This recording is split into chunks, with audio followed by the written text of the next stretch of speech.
Tell me something. How did a country the world once wrote off as landlocked and limited manage to pull off what billions in foreign aid never accomplished? How did a nation supposedly too fragile to feed itself suddenly build one of the most ambitious fish farming programs on the continent? The answer isn't magic. It's leadership with spine. It's vision. It's what happens when a people decide they're done waiting for salvation from donors who think poverty is a permanent business model. Burkina Faso's fish project didn't begin as a grand announcement on a glossy stage. It began with a blunt truth. If you can't control your food, you can't control your destiny. For decades, the country watched aid agencies analyze, strategize, hold workshops, conduct feasibility studies, millions spent on conversations while lakes dried up, dams silted over, and rural families scraped through hunger seasons with quiet dignity. The potential was always there. The political courage wasn't. What changed? A government that actually listened to farmers instead of foreign consultants. A leadership that saw fish not as a charity case, but as a strategic asset.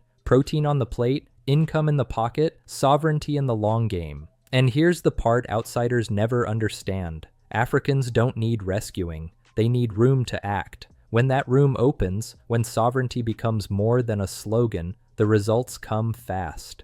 Imagine standing at the edge of a man-made reservoir in rural Burkina Faso. The morning air still cool, the water carrying that earthy scent you only get at sunrise. You hear kids laughing because they know fish means food tonight. Women tending nets because they're no longer waiting on a distant NGO to empower them. They're already empowered by the work in their hands, young men hauling feed, discussing expansion plans like entrepreneurs anywhere else in the world. This isn't charity, this is life. And that's the real shock to the global system. The Burkinabè didn't ask permission. Now, of course, the fish project didn't emerge out of thin air. Most people forget that Burkina Faso has a long tradition of inland fishing. The Volta Basin is central to the country's identity. What's new is the scale and the political will behind it. When leadership prioritizes local capacity, things move quickly. Dams that sat underused for decades suddenly become engines of production. Extension workers return to the field. Communities form cooperatives. People start believing in their own potential again. This is the part where I'll ask you, if you're watching, if you support true African sovereignty, hit the like button. It helps push this story where global narratives usually don't want it to go. Let's talk numbers without drowning you in them. After years of stagnation, Burkina Faso's fish production began to rise sharply once the state invested directly in hatcheries, training programs, and local processing sites, not foreign-run facilities, not pilot programs with flashy brochures. Local systems, local knowledge, local ownership, simple shifts with massive effects. And the symbolism? You couldn't script it better. At a time when many African governments still wait on permission slips from foreign partners before taking bold steps, the Burkinabè state said, "We'll build it ourselves." That's sovereignty, not a press conference, not a flag waved at rallies. Sovereignty is a tilapia farm owned by villagers who no longer depend on imported frozen fish crossing 3 borders before reaching their plates. But let's be honest, the success of this project unsettles people because it exposes the lie that Africa's underdevelopment is purely natural, unavoidable, or destiny. It shows how much of the stagnation was political, not environmental. When a genuine sovereignty-driven government prioritizes its citizens, even a landlocked Sahel nation can launch a thriving aquaculture revolution in the middle of regional instability. And here's the twist. Fish farming is only the surface. The real story is the mentality shift. Once a population realizes it can produce its own food, it starts asking uncomfortable questions. If we can transform aquaculture, why not energy? Why not mining? Why not manufacturing? Sovereignty is contagious. Of course, nothing is perfect. The challenges are real: climate pressure, security concerns, limited infrastructure. But progress isn't about having a problem-free landscape. It's about refusing to let those problems define your future. And that's where Burkina Faso's fish project stands out. It's not the size of the reservoirs, it's the size of the ambition behind them. And that ambition is reshaping the political psychology of the entire region. When people see a government investing in concrete, everyday needs, instead of chasing the approval of distant institutions, trust begins to rebuild. Not the blind kind. Nobody in Burkina Faso is naive about politics, but the earned kind. the kind that comes from seeing results you can touch, taste, and bring home for dinner. That's why the Fish Project carries weight far beyond aquaculture. It's a blueprint for what can happen when a state aligns itself with its people instead of foreign agendas. And yes, that makes some international actors uncomfortable. Not because fish ponds threaten global power, but because empowered African citizens do. Once people see what sovereignty looks like in practice, the old aid dependency narrative starts to fall apart like a cheap stage set. What impresses me most is the deliberate, methodical way communities were brought into the process. This isn't a top-down project where officials dump resources and disappear. Villagers are trained in pond management, water quality, and cooperative economics. They're given tools, not orders. They're invited into a national vision, not handed someone else's playbook. That's why the adoption rate is so high. People embrace what respects their dignity. And let's be real, African communities have managed natural resources long before colonial borders were drawn. What's new is the political courage to invest in them instead of treating them as passive recipients. That shift alone is more revolutionary than any grand speech at an international summit. You start noticing small but powerful things. Families earning extra income by selling fresh fish locally instead of relying on imported stock. Youth choosing to stay in their villages because opportunities now exist at home. Women gaining leadership roles in cooperatives because aquaculture demands organization, discipline, and accountability, not charity. That ripple effect creates something the Sahel desperately needs. Hope built on evidence, not slogans, not promises, results. If you're feeling that energy, don't forget to subscribe. Stories like this rarely make it to global headlines, so it's up to us to push them forward. What adds even more weight is the regional context. Burkina Faso isn't operating in a vacuum. The entire alliance of Sahel states, Mali, Niger, Burkina Faso, is moving toward economic integration, security collaboration, and collective self-reliance. Food sovereignty is a pillar of that strategy, and guess what? Fish farming fits right into it. Shared rivers, shared ecosystems, shared markets. A united Sahel with coordinated food production becomes harder to destabilize, harder to manipulate, and far more independent in negotiations with external powers. That's why some observers underestimate this project. They see fish. They don't see the architecture of sovereignty being built one pond at a time. But let's zoom in for a moment. Picture a small community near one of the recently revitalized reservoirs. For years, they depended on seasonal agriculture and small livestock. Rainfall was unpredictable, harvests inconsistent. When the fish project arrived, residents weren't sure what to expect. They'd heard promises before, but within a year, they saw results. Healthier children, new revenue streams, more stable diets, fewer families migrating to cities. Local schools even reported better attendance because kids had reliable protein in their meals. That's what development looks like when it's rooted in reality instead of PowerPoint slides. And here's something that often gets overlooked. Fish farming reduces pressure on natural rivers and lakes. Instead of overfishing fragile ecosystems,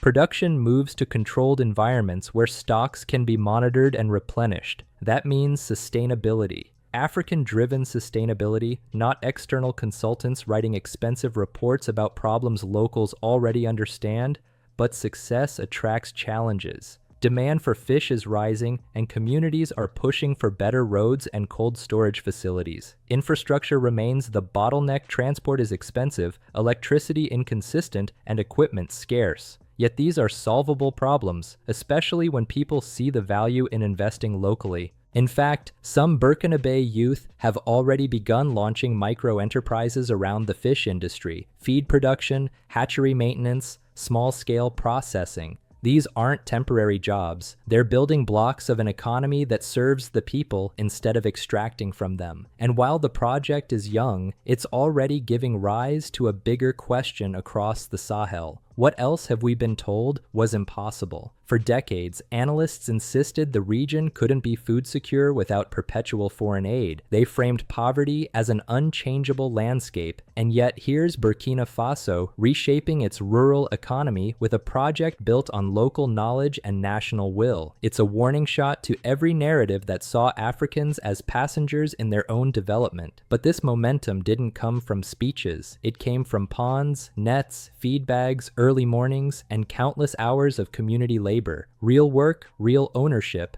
real pride. And just when you think you understand the scale of what's happening, another layer reveals itself, one that goes beyond economics or food security, because what's unfolding inside Burkina Faso is part of a much larger shift sweeping through the continent, one that has everything to do with identity, power, and the quiet revolution of people reclaiming control over their own story, a story that refuses to be told through someone else's lens anymore. You can feel that shift in the way ordinary Burkinabè speak about their future. There's a steadiness, a confidence, a sense that they are no longer passengers on a development bus driven from outside. They're in the driver's seat now, choosing routes that align with their values, their needs, and their long-term vision. That, more than anything, is what unsettles the old guard of international development. When a nation discovers it can solve its own problems, the relevance of those who thrived on managing those problems begins to crumble, not violently, not dramatically, just quietly, steadily, the same way a new pond fills, one bucket of water at a time.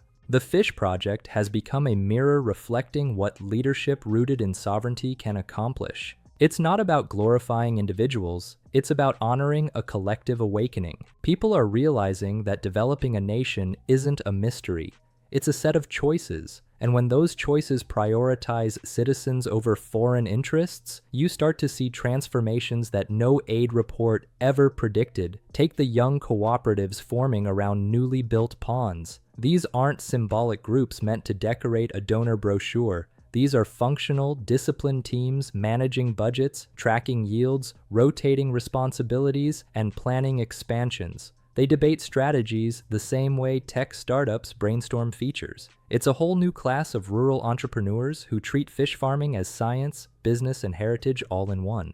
And it shows in the output. Production is rising not because someone handed them equipment, but because they're applying techniques adapted to their environment. Warmer water, local feed materials, indigenous knowledge, none of these factors were taken seriously when outside experts dominated the conversation. Now they're becoming sources of competitive advantage.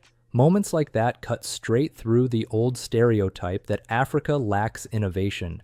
The innovation was always there. It just wasn't funded, respected, or politically backed. If you're still watching and you're feeling this message, give the video a like. It helps push stories of African strength into spaces where they're rarely told. One of the most fascinating impacts of the Fish Project is how it's shifting gender dynamics. Women in many communities have stepped naturally into leadership roles, not because of a deliberate quota system, but because aquaculture demands organization, tracking, and consistency. Skills many women were already mastering through informal trade and household management. Their roles expanded organically, no excessive theorizing, just practical recognition of competence. You see groups of women negotiating sales directly with local markets, setting fair prices, balancing cooperative books, and advocating for reinvestment into community needs. It's development rooted in lived experience, not abstract ideology. Another overlooked aspect is nutrition. For years, international agencies published reports lamenting protein deficiencies in the Sahel. Billions were spent on supplements, imported food aid, and awareness campaigns. Yet here we are, fresh, affordable fish becoming widely available because Burkinabè communities built the system themselves.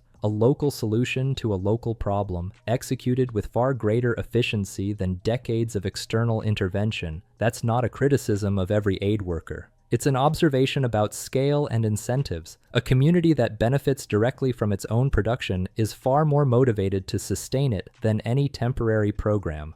And as production increases, something else happens. Prices stabilize. For families who once relied on inconsistent markets and expensive imports, this stability is a quiet revolution. It turns meal planning from guesswork into confidence. It frees up income for school fees, medicine, and investment. Fish farming isn't just creating food, it's creating breathing room, but nothing illustrates the long-term stakes better than the regional demand for fish. West Africa consumes a massive amount of fish per capita, much of it imported from outside the continent. That's foreign currency bleeding out year after year. Now imagine a Sahel region producing enough for its own needs and eventually exporting within the continent. That's not just food security, that's trade power, that's bargaining strength, That's how you reshape economic hierarchies without firing a single shot. Burkina Faso is positioning itself at the center of that shift, not because it's the biggest economy or the most resourced, but because it dared to act when others hesitated. That kind of initiative sends a message across the region. Sovereignty isn't just political, it's practical, measurable, edible, and the ripple continues outward. As other African nations observe the success of the project, you can already see curiosity turning into study tours, and study tours turning into pilot programs. Sovereignty spreads through example. But with every major transformation, there comes a moment when the stakes become unmistakably clear. When a country realizes it's not simply producing fish, but challenging an entire narrative about what Africa can and cannot do. Burkina Faso is nearing that moment. You can feel it building beneath the surface of the reservoirs, in the confidence of young cooperative leaders, in the quiet pride of families filling their tables with fish they raise themselves. And right when the project seems to have proven its worth, a deeper question emerges, one that reaches beyond ponds and protein, touching the core of national identity. What happens when a sovereign project succeeds so visibly that it forces both allies and critics to rethink their assumptions about power in the Sahel? Because once a project succeeds on its own terms, it doesn't just feed people, it rewrites what they believe they're capable of. And when a nation starts rewriting its own limits, the political landscape shifts in ways no analyst can fully predict. That's the quiet power humming underneath Burkina Faso's fish revolution. It's not the ponds themselves, it's the psychology they ignite. A community that can stock, raise, harvest, sell, and reinvest fish can do the same with grain, livestock, energy, and technology. Sovereignty stops being an abstract ideal and becomes a muscle the nation knows how to flex. You can see this energy in the conversations happening at village meetings, in the pride of farmers comparing yields, in the determination of youth who no longer speak about their future as something that will happen elsewhere. When a country's mindset changes, its trajectory changes with it. And that's the part many observers still underestimate. They look at Burkina Faso and see size, geography, challenges. They don't see the alignment of purpose that's taking shape. They don't see the way communities are linking their local victories to a national vision. They don't see how a simple fish project is turning into a quiet referendum on who gets to shape the destiny of an African nation. As this momentum builds, the stakes naturally get bigger. A successful model invites both admiration and scrutiny, but it also does something even more powerful. It forces a new question into the regional conversation. What if the path to true stability in the Sahel isn't endless external intervention, but internal confidence and collaboration? What if development grows fastest when it grows from the soil, the water, and the people themselves?